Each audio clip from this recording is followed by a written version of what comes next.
There comes a point in every believer's journey where the battle becomes too heavy. Not because you're weak and not because you're failing, but because warfare drains even the strongest warriors. And if you've ever reached a moment where you felt like you had nothing left, where praying felt exhausting, where worship felt quiet, and where even holding on felt like a fight, then hear me clearly. You are not disqualified. You are not forgotten. You're not broken beyond repair. You have simply reached the place where God begins his deepest work. In the training grounds, exhaustion isn't the end.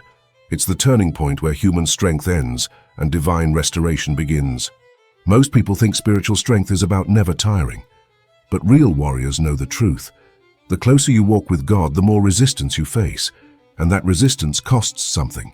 It costs emotional energy. It costs spiritual focus. It costs fleshly comfort.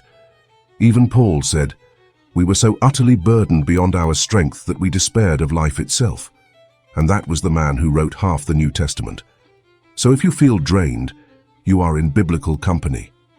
Spiritual fatigue isn't a sign you're failing. It's a sign you've been fighting. It means you've been standing where others might have run. It means you've pushed when everything in hell tried to push you back. And God sees that. He sees the prayers you forced out through tired lungs, the faith you held with shaking hands, the obedience you walked out when your heart felt numb. Heaven doesn't call that weakness. Heaven calls it endurance. Here's the part that's new for many believers. God often waits until strength runs out before he steps in and refills you. Not because he enjoys watching you struggle, but because divine restoration requires an emptied vessel. When your strength is high, your dependence is low. When your plan is working, surrender feels optional. But when you finally whisper, "God, I can't carry this anymore," you create room for him to pour something supernatural into your soul. And when God meets an empty warrior, he doesn't start by rebuilding their muscles. He starts by restoring their heart. He speaks into the parts of you that fear you've failed him. He breathes healing into the places shame has been whispering lies. He replaces discouragement with truth, silence with presence, and heaviness with strength the flesh can't manufacture. This is where real restoration begins, not on the battlefield, but in the quiet place where God sits with you while you're too tired to stand. There are 3 ways God restores a warrior when their strength is gone, and these happen long before you ever feel strong again. First, God restores your vision. Exhaustion blurs your purpose. Fatigue fogs your calling, but God lifts your eyes and reminds you why you're fighting, not to earn his approval, but because you already have his presence. This alone reignites hope. Second, God restores your spirit. Not your motivation, not your mood, your spirit. The deep part of you that can stand even when everything else collapses. The part of you that is renewed day by day, just as Scripture promises. You may not feel it happening, but your spirit is being rebuilt in the unseen places. Third, God restores your strength, but not the way you expect. Flesh strength is quick, unstable, emotional. Spirit strength is slow, steady, unshakable. It doesn't come with hype. It comes with surrender. It doesn't come with adrenaline. It comes with obedience.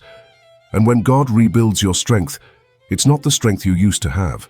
It's stronger, deeper, more anchored, and impossible for the enemy to break the same way again.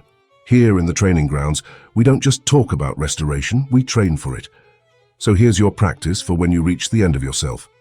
Stop trying to push through on old strength. Stop pretending you're fine. Stop rushing past what God is trying to teach you in the stillness. Instead, bring him your emptiness honestly. Bring him your honesty without polish. Bring him the part of you that says, "God, I'm exhausted, but I'm still yours." And then, wait on him. The strength you need will not come instantly. It will not come emotionally. It will not come through willpower. It will come through presence. It will come through surrender. It will come through allowing God to rebuild you slowly until what he forms in you is unbreakable. If you're empty, you're ready. That's where real warriors are made. So if you're watching this tired, discouraged, or feeling like you've hit your limit, hear this. You are in the exact place where God does his greatest rebuilding. You're not behind. You're not failing. You're not done. You're being remade. This is the training grounds, the place where God strengthens the hands that hang down, steadies the knees that buckle, and breathes power into the warrior who thought they couldn't stand another day. So stand with me. not in your strength, in His. Bring your exhaustion, bring your weakness, bring the part of you that feels done, because God restores warriors, and He's not finished with you. Stand up, breathe deep, take one step forward. God is restoring you even now.